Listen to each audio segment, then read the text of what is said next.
yang kekuatannya hanya bisa ditandingi oleh The Presence. Hai semua, Mr. Ed di sini. Dream udah, sekarang kita pindah ke sang iblis. Kali ini gua mau bahas siapa itu Lucifer Morningstar dan sekuat apa dia. So everyone, inilah dia nonton trivia.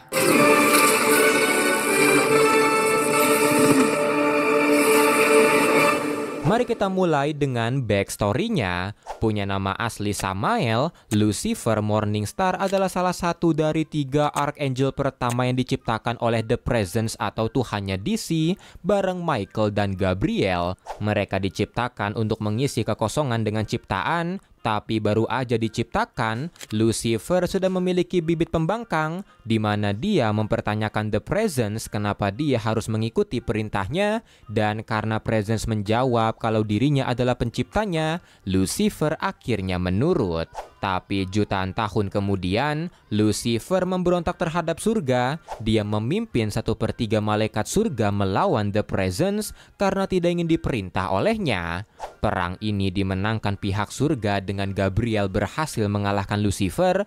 Tapi sebelum Lucifer terbunuh, The Presence datang menghentikan mereka, menawarkan Lucifer sebuah alam yang bisa dia perintah sendiri di tempat terjauh di penciptaan.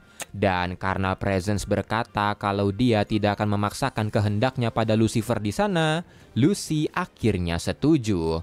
Perlahan-lahan, alam yang awalnya cuma berisi jiwa-jiwa yang lepas dari tubuh fisik mulai berubah menjadi tempat yang disebut neraka, dan selama miliaran tahun, Lucifer menjadi penguasa mutlak di sana. Tapi setelah kultus Brujeria memanggil The Great Darkness untuk menghancurkan surga, perang saudara sempat terjadi dengan setengah dari para iblis memihak Lucifer, sementara sisanya memihak The Great Darkness. Untuk menyeimbangkan lagi neraka, Lucifer memutuskan membentuk koalisi dengan 2 petinggi lain, yaitu Beelzebub dan juga Azazel, dan mereka ini disebut Triumvirate of Hell. Tapi meski begitu, Lucifer tetap memegang kekuasaan teratas. Bertahun-tahun kemudian, ketika Dream of the Endless mencari helmnya, Lucifer dipermalukan oleh Dream yang membuatnya berjanji akan menghancurkannya. Tapi ketika Dream mengabarkan kalau dia akan kembali ke neraka untuk melepaskan jiwa nada, Lucifer malah menyerahkan kunci neraka padanya. Karena sebelumnya Lucy mulai sadar kalau dia itu masih di genggaman The Presence, dia merasa kalau berkuasanya dia di neraka juga merupakan kehendak The Presence, dan dia sudah bosan memerintah neraka, apalagi karena manusia selalu mengasosiasikan hal buruk dengannya.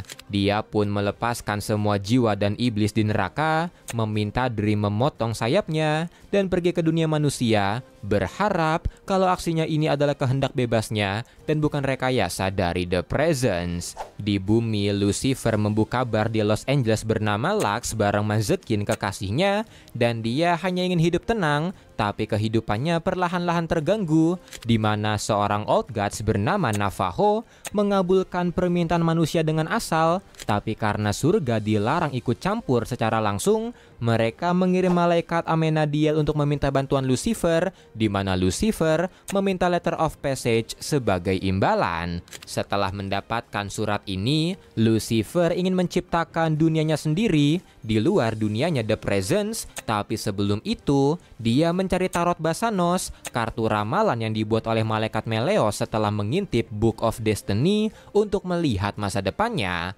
Basanos memberitahunya kalau Lucy harus mengambil lagi sayapnya yang ada di alamnya dewa-dewi Jepang. Dia juga harus menyelamatkan seorang bocah bernama Elaine Billock, dan letter of passage yang diberikan The Presence hanya akan terbuka sekali dan akan mengurungnya di Overvoid ketika dia masuk. Tapi meski begitu, Lucy tetap menjalankan rencananya. Dia membuka pintu ke Overvoid dengan letter of passage, tapi menulis kata The Presence atau Yahweh di sana agar pintunya tidak tertutup kecuali The Presence ingin dunia hancur. Setelahnya, Lucy pergi ke House of Windowless Room atau nerakanya orang Jepang, dan meski kekuatannya hilang di sana karena dia harus mematuhi aturan di alam itu, Lucy tetap berhasil mendapatkan kembali sayapnya setelah dengan cerdiknya menghindari semua jebakan yang disiapkan keluarga Izanami. Kalau mau tahu cerita lengkapnya, bisa cek video yang ini. Setelahnya, ketika Sandalphon menangkap Elaine Belloc, yaitu anak dari Michael untuk menciptakan pasukan malaikat, Lucifer datang membantu, serta membuat kesepakatan dengan Michael yang telah ditahan oleh Sandalphon selama miliaran tahun, di mana kesepakatan ini akan membunuh serta melahirkan lagi Michael ke dunia. Michael pun mengingatkan Lucy soal kekuatan di dirinya, tapi Lucy memberitahunya kalau dia punya rencana.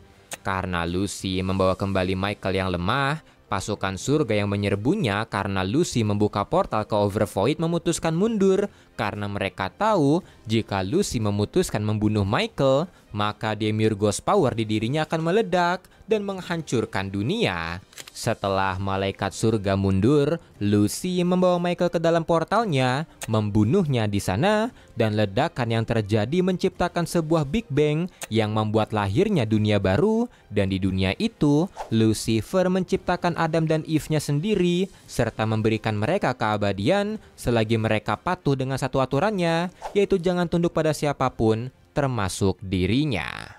Sekarang mari kita masuk ke seberapa kuat Lucifer Morningstar. Sebagai salah satu dari 3 Archangel pertama, Lucifer merupakan makhluk Nigh Omnipotence yang kekuatannya hanya bisa ditandingi oleh The Presence dan diseterai oleh Michael saudara kembarnya. Kekuatan milik Lucy ini sangat besar sampai Dream of the Endless takut padanya karena Lucy pernah hampir menghancurkan nerakanya Mesir karena dihina. Dia bisa mengirim Silkman ke Void Beyond Creation, mengalahkan Titan Olympus, menghancurkan segel yang menahan kartu Basanos, mengubah The Gridstone menjadi batu. Bahkan Lucifer juga bisa memegang Book of Destiny, dan Destiny juga mengakui kalau Lucifer bisa membunuhnya. Dia bisa memanipulasi hampir segala hal, seperti menciptakan sebuah jiwa dan menaruhnya di tubuh seorang iblis. Dia bisa menciptakan makhluk dari awal sampai jadi, mengembalikan jiwa-jiwa orang mati di nerakanya Hades. Dia bisa menciptakan Adam dan Eve-nya sendiri, bahkan mempercepat waktu di dunia ciptaannya. Tapi reality warping dari Lucy dibatasi oleh dia yang tidak bisa menciptakan sesuatu dari kekosongan, makanya dia butuh Michael untuk menciptakan dunianya. Kecepatan dari Lucy juga luar biasa, di mana dia bisa mengelilingi dunia dalam sekejap sampai orang tidak sadar bayangannya bergerak. Bahkan dia bisa pergi ke ujung penciptaan sampai menuju The Void. Lucy juga Nigh Omniscience, di mana dia bisa melihat apapun yang terjadi di alam semesta di waktu yang bersamaan, tapi dia hanya bisa melihat apa yang ingin dia lihat. Lucy juga Nigh Omnipresence, di mana dia bisa ada dimanapun, terutama ketika namanya dipanggil, dan dia juga bisa melakukan dimensional travel, di mana Lucy bisa pergi ke alam dari siapapun, seperti saat dia pergi ke nerakanya Dewa Jepang. Durability dari Lucy juga luar biasa, di mana dia bisa tahan berjalan tanpa henti selama 9 hari ketika kekuatannya menghilang, dan Lucy juga tahan dari ledakan Demiurgos powernya Michael, yang mana ledakan ini bisa menghancurkan alam semesta. Lucy juga merupakan makhluk abadi yang harus ada di dunia. Dia merupakan bayangan dari The Presence yang membuat Death tidak bisa mengambil nyawanya. Lucifer ini juga sudah berada di luar kehendak The Presence, bahkan Lucy juga bisa menciptakan barrier atau penghalang yang bahkan mata The Presence tidak bisa melihatnya. Dan itulah semua trivia dari karakter Lucifer. Kalau mau nambahin, koreksi atau saran bisa komen. Saya Mr. E, bye-bye.